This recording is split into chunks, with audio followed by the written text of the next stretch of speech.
Let us begin with a lie. The lie that a man becomes lovable the moment he becomes harmless. That safety is virtue, that domestication is masculinity, that a man's strength is most noble when hidden behind softness. It is the lullaby of a culture that demands your sedation, a civilization that has fed men a new gospel. Make yourself needed, make yourself pleasing, make yourself easy to desire, and above all, never be untouchable. But what then do we do with Diogenes? What do we do with the man who slept in the street, who masturbated in public, who mocked kings, rejected gold, spat on convention, and told Alexander the Great, the most powerful man in the world, to stand out of my sunlight? What do we do with a man who had nothing to lose and made that condition his crown? Because Diogenes wasn't mad, he wasn't homeless, he wasn't broken, he was free, and in that freedom he became dangerous. Not because he threatened violence, but because he could not be bribed. In every man is a quiet hunger to become like him, and in many women, a quiet terror of what he represents. Not because Diogenes was cruel, but because he could not be domesticated. They called him a cynic, but he was more than that. Diogenes was the anti-hero of Plato's Republic, the philosopher of the gutter, the dog who barked at hypocrisy. Where Socrates died by hemlock, Diogenes lived by contempt. Where Aristotle founded schools, Diogenes dismantled illusions. He did not live on the edge of society, he lived outside of it, and that's what made him magnetic, revolting, divine. He didn't need a bed, or coins, or robes. He drank from his hands until he saw a child do the same, then threw his cup away. He owned so little that he could travel the world in a single robe and mock every civilization as he passed through it. But this is not a story about asceticism. This is not about glorifying poverty. This is about the metaphysics of sovereignty. It is about what happens when a man unhooks himself from every social leash, especially the ones he didn't realize were around his throat. Let me speak clearly now. Most men today are not ruled by women. They are ruled by the desire to be desired by women, by the hope of being chosen, seen, loved, held by someone who might finally make them feel real. But Diogenes? He didn't need to be desired. He didn't need to be seen. He already was. He lived like an animal, but thought like a god. And that's what made him terrifying. Because he forced people to confront the artificial scaffolding of their lives. He forced women to confront this question: what do you do with a man who cannot be seduced by your beauty, your pity, or your promises? You cannot reward him. You cannot punish him. You cannot shame him into compliance. Because he doesn't need what you offer. He doesn't fear rejection. He doesn't seek inclusion. He is not here to earn your trust. He is here to tell the truth. And that is erotic in a way that terrifies the modern heart. Because it is not attracted to you, it judges you. The man who has nothing to lose becomes more than a man. He becomes a mirror, one that reflects back your neediness, your insecurity, your manipulation. And the world cannot stand a mirror, it cannot crack. They asked Diogenes, "What kind of wine do you drink?" He replied, "The kind others throw away." He didn't care what was in the cup, he cared what was in the man who refused to share it. He stripped the pretensions from society like a thief stripping gold from a corpse. He made love with words but never begged with them. And here's the key: Diogenes was not merely free from desire, he was in control of it. He could insult a prostitute and comfort a child in the same breath. He could shame a nobleman and praise a poor fisherman without changing tone, because he did not measure men by their status, but by their hunger for illusion. Now let me ask you, who is the modern Diogenes? Who is the man who walks alone, not because he is unwanted, but because he refuses to belong to anything that would claim him? He is not your monk, he is not your pickup artist, he is not your influencer or guru. He is the man you avoid at parties because his eyes are too quiet. He is the man your girlfriend stares at too long across the cafe, but would never date. He is the man who makes you uncomfortable because he does not need to impress you. He is the man who doesn't follow you back. He is the man you mock in public and secretly admire in private. He is sovereign, and he does not need to be saved from it. Diogenes is feared not because he is obscene, but because he is not embarrassed to be obscene. He is feared because he does not fear loneliness, because he does not beg to be loved, because he does not flinch when civilization calls him monstrous. And here is the paradox: women may not want Diogenes, but many of them are afraid of how much they would respect him if only he turned his gaze toward them. Because Diogenes' love would not flatter, it would dissect, and no soul feels safe when it stands before a man who sees through them. In a world where men are trained to be either tools or ornaments, Diogenes teaches a third path: become unownable, become the man who, even in chains, is more free than his captors, the man who can be humiliated, yet not made ashamed, the man who can be ignored but never dismissed, the man who, stripped of everything, still chooses his dignity like armor, not because it serves him, but because it defines him. So here we are, in a modern world that fears the ungoverned man, that sedates him with likes and dates and compliments and salaries. But what it fears most is not his rebellion, not his silence, not his rage. What it fears most is the moment he finally stops asking for anything at all. There is something grotesque about a man who has made peace with his own rejection. It's not that he is cruel, it's that he doesn't flinch. He does not play the game. He does not perform gratitude. He does not fear the absence of company. He has stepped outside the economy of longing, and now he cannot be seduced into compromise. And this is where we must begin to understand why women fear him, the man who has nothing to lose. Not because he is dangerous in the obvious sense, not because he is violent, unstable, or reckless, but because he holds the one thing modern culture cannot negotiate with, his own inner finality. We live in an age where every human relationship is quietly transactional. Touch me and I'll validate you. Love me and I'll feel whole. Follow me and I'll pretend we're kin. But the man who has nothing to lose has exited that exchange. He does not seek approval. He does not require reciprocity. He does not fear abandonment because he has already abandoned the illusion that anyone can complete him. He has done what most cannot, made peace with his own solitude, and in doing so he becomes unmanageable. Because what do you offer the man who can sit in silence for 10 years and feel no hunger for attention? What do you offer the man who can be hated and not shrink, who can be mocked and not respond, who can be seduced and not pursue? You cannot control him, and so you call him broken. You label him emotionally unavailable. You accuse him of arrogance. You diagnose him with detachment, because if you cannot possess him, then surely he must be flawed. But let's strip this further. The fear is not merely emotional, it is existential. It is the fear of encountering a man whose sense of self no longer depends on being witnessed. Women by nature or culture have evolved to sense status, security, and stability in the men they partner with. They are attuned to threat, to risk, to scarcity. They are finely calibrated to discern what a man can offer, socially, emotionally, spiritually. When the man who has nothing to lose offers nothing in those currencies, no status to climb, no emotional hunger to feed, no future to script. And that is terrifying because he cannot be mapped. He cannot be drafted into a story where he grows, softens, opens up, becomes more pliable, becomes less him and more ours. He cannot be saved from himself because he does not consider his position a sickness. He considers it sovereignty. Diogenes walked through Athens like a ghost, not because he lacked presence, but because no one could place him. They asked him where he lived. He pointed to the sun. They asked him what he did. He said, "I unmask liars." They asked him what he owned. He laughed and gestured to his body.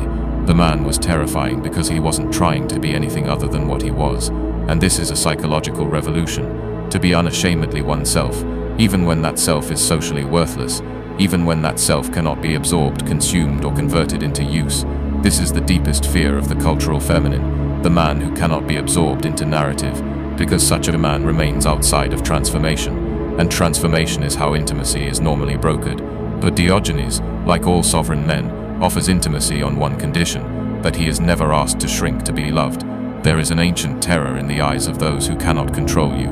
It is not hatred, it is not envy, it is dread, because you make their entire psychology irrelevant. You cannot be guilted, you cannot be tempted, you cannot be pressured, bribed, flattered, or abandoned, because you are already at peace with being forsaken. And here lies the paradox of Diogenes and the men who resemble him. They are repulsive to the modern feminine psyche, until that same psyche crumbles under the weight of its own chaos, and finds itself staring at these men with a different kind of longing. A longing not for safety, but for truth. A longing not for protection, but for clarity. A longing not for romance, but for a man who cannot be moved by storms. But this longing comes with a price, because to be loved by a man who has nothing to lose is to be loved without conditions. Not unconditional love in the way it's sold on Hallmark cards. Not the love that tolerates all things, accepts all flaws, forgives all betrayals, but the love that requires nothing back and thus demands your nakedness. He would not reassure your illusions. He would not soothe your anxiety. He would stand before you, blunt and radiant and indifferent to your comfort, and say, "This is the world, this is you, this is me, there is no rescue." And if you could stand in that fire, you might taste something rarer than safety. You might taste truth. Here's the wound. Most men have spent their lives curving their spirit to be chosen, to be liked, to be admired, to be palatable. They are always trying to say the right thing, to read the mood, to please without groveling, to lead without offending. They don't realize they've been trained like dogs, rewarded with scraps of intimacy for suppressing their defiance. But the man who has nothing to lose, he does not try, not because he's cruel, but because he knows that effort born from need is a form of self-erasure. He loves, but never to win. He speaks, but never to convince. He stays, but never because he must. He is with you or without you, by choice. And that kind of man is free to say yes. He is feared, not because he's abusive, not because he's arrogant, but because he reminds the world and the women within it of a truth they do not want to face, that some men cannot be conquered, not by sex, not by praise, not even by love. And when such a man does offer love, it is not a contract, it is a benediction, one given only to the soul that does not ask him to shrink. There's a story, half myth, half echo, of a woman who once sat before Diogenes and asked, "If you are so free, so wise, so above all things, then what do you love?" Diogenes didn't answer. He only smiled and pointed to the sun, and then to a bone he was chewing on. To love a man like Diogenes is to sit at the edge of a cliff and ask the wind to commit. You'll hear movement, you'll feel presence, but you won't get ownership, and that right there is where most women begin to tremble, not from fear of harm, but from the sudden realization that this man is not a mirror. He will not reflect what she wants to see. He will not bend to the archetype of the responsive lover. He will not collapse into romance as a form of reassurance. And this is the rub. Modern women have been taught to expect two things from a man: that he wants to be seen and that he wants to be held. But the man who has nothing to lose has already seen himself fully, brutally, without comfort. And as for being held, he has already learned how to hold his own flame. Let us not misunderstand. This is not a man who hates women. This is not a man who resents them. He simply does not need them. And in a culture where femininity is often taught to assert its value by being needed, this becomes spiritual heresy. Because if you cannot be needed, what are you? How do you prove your worth? Where do you place your leverage? And this is the deeper terror, that a woman might give herself, and the man might say without cruelty, without judgment, "Thank you, but I was already full." What we are confronting here is not masculine cruelty. We are confronting male fullness. It is the fullness that Diogenes embodied as he walked barefoot through the streets of Athens, refusing patronage, sleeping in his barrel, laughing at kings and scoffing at delicacies. He was not a man who lacked because he could not acquire. He was a man who had stripped his soul to the point where nothing else could be stolen. And this is where the modern masculine soul must awaken. Because we are being told from all angles that to be desirable, a man must bleed beautifully, that he must ache with longing, glow with need, ache for connection, cry for community, ache for validation, that he must be soft enough to be liked, wounded enough to be human, attentive enough to be trusted. But Diogenes would spit on that altar. He would say, "You've mistaken wounds for worth. You've mistaken availability for virtue. You've mistaken emptiness for openness." And he'd be right. The man who has nothing to lose does not beg to be loved. He stands where he is, as he is, and if love finds him, so be it. But he will not shapeshift to receive it. He does not contort. He does not entertain. He does not modulate the texture of his truth to suit the palate of another's insecurities, because he is not selling himself. He is offering nothing, and in that nothingness, offering the most radical form of love imaginable, a love uncorrupted by barter, a love that does not seek to possess or be possessed, a love that exists not to fulfill a need, but as an overflowing of internal sovereignty. This is why such men are either worshipped or avoided. They do not make you feel needed. They do not orbit your moods. They do not bow to your expectations, because they are not orbiting anyone. They have dismantled the social gravity that binds most people in performance. They have died to their reputations. They have buried their longing to be seen, and they have emerged with a strange, holy stillness, a stillness that either attracts those who are ready or terrifies those who are not, or doubted for not what great. A woman wants a man she can lean on, but she also wants a man she can move. She wants a rock, but she wants it to respond to her weather. She wants a god, but one that smiles when she pouts. She wants a warrior, but one that weeps when she's upset. She wants a sovereign, but one who abdicates when intimacy demands it. And the man who has nothing to lose, he offers none of these paradoxes. He is not callous, but he is consistent. He is not unfeeling, but he is unmoved by drama. He is not cruel, but he is utterly allergic to manipulation. This means if you cry to control him, he walks away. If you withhold to provoke him, he thanks you for the silence. If you threaten to leave, He holds the door open, not with sarcasm but serenity, and that is the ultimate threat to the insecure feminine. Not a man who abuses, but a man who refuses to play. Do you understand now why a woman might find him compelling in secret, but avoid him in public? Why she might dream of him but marry the safer man? Why she might test him with passive aggression, hoping desperately that he'll break his code? It's not because he's impossible, it's because he demands an impossible level of truth. You cannot lie to a man who has nothing to lose, because he is not trying to win you. You cannot guilt him, because he is already at peace with your departure. You cannot flatter him, because he has already buried his ego. You cannot seduce him, because he has already tasted ecstasy in solitude. Diogenes once said that the foundation of every state is the education of its youth. I would add, the foundation of every relationship is the confrontation of one's self-deception. And most people, most women, most men are not prepared for that. They don't want truth. They want comfort. They don't want sovereignty. They want romance with soft lies. They don't want to be mirrored. They want to be reassured. But the man who has nothing to lose has nothing to offer except truth. And when he loves you, it is not a sanctuary. It is a mirror without distortion. You will see yourself, not your curated persona, not your romantic avatar, but yourself. And that is why so few can stay in his presence.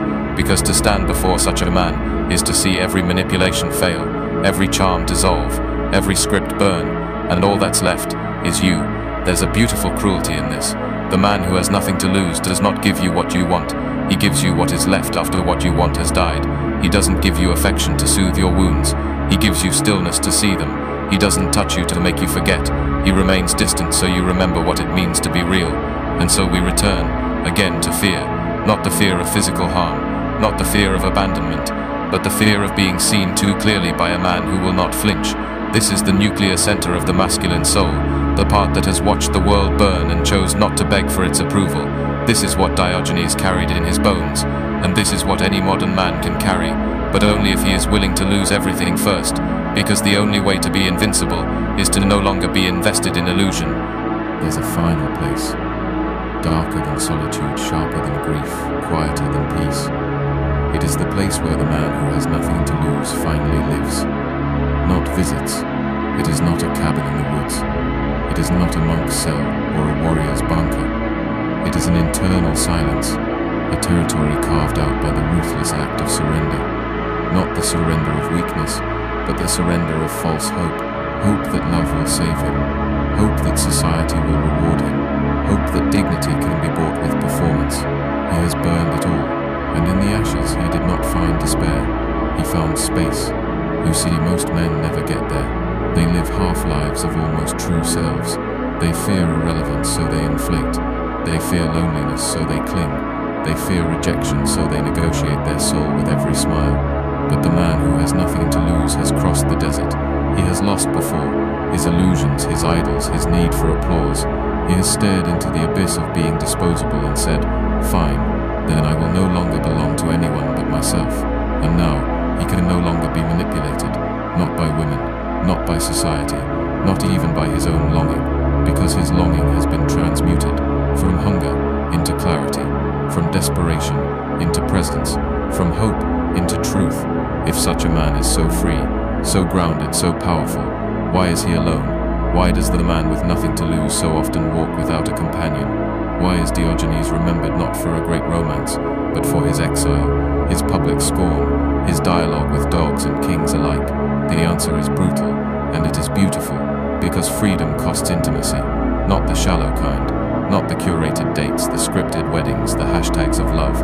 I mean the kind of intimacy that requires constant adaptation, the kind that demands emotional choreography, that trades truth for harmony, that makes connection contingent on being softer, smaller, sweeter, and that is a cost he will not pay, because his intimacy is sacred, and he will not cheapen it just to be less alone. He would rather sit beside the fire of his own mind than perform for affection. He would rather spend 10 years in silence than betray his essence for the comfort of a warm body.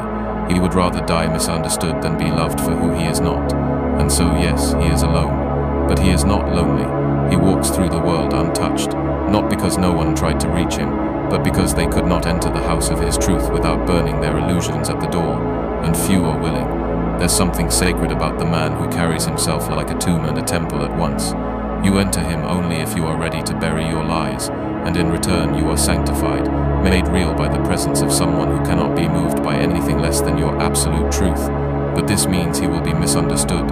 He will be called cold when he is simply clear. He will be labeled dangerous when he is simply unshakable. He will be shunned not because he wounds others, but because he refuses to flatter their wounds.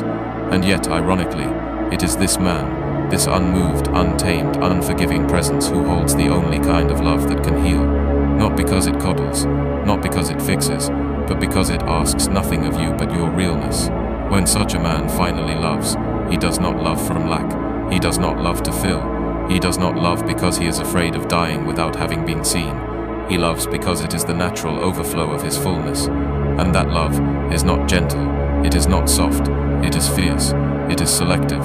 It is the love of a man who would rather die than betray his essence. And when it lands on you, you feel not like you've been chosen, you feel like you've been summoned. But here lies the final riddle. Kommisnen tad, common that common tolerate a spirit that cannot be monetized, cannot be shamed, cannot be made dependent. Can a culture addicted to optimization and compromise understand a man who will walk away from heaven if it demands he bow? Can a woman raised on fairy tales and filters embrace a man who offers no fantasy, no pedestal, no praise, just a mirror? Can she abandon the story of what a man is supposed to be, provider, pleaser, protector, and instead meet the storm of what he truly is? Not a knight, not a savior, but a wild, ancient force who kneels to nothing but the truth. That is the question, because if she can, if anyone can, they will know a love deeper than security, a love untouched by time, a love that does not fade when attraction wanes, that does not beg for renewal, that does not require maintenance, a love that simply exists, like a mountain, or the sea, or Diogenes beneath the sun smiling with a bone in his hand and no debt in his heart. So why do most women fear the man who has nothing to lose? Because he cannot be bribed with comfort, because he cannot be trapped with flattery, because he cannot be converted into a pet. He is not half a soul waiting for his match. He is not a project waiting for redemption. He is not a prince waiting for his crown. He is complete, and if you want him, you must come not with desire, but with truth, and that is the rarest currency of all. So if you're done dimming your fire to be liked, if you felt this sermon crack your chest wide open, then join the revolt. Subscribe, share, awaken. This world will not save you, but maybe your own fire will, and if you walk long enough in that fire, you might just meet him, or become him.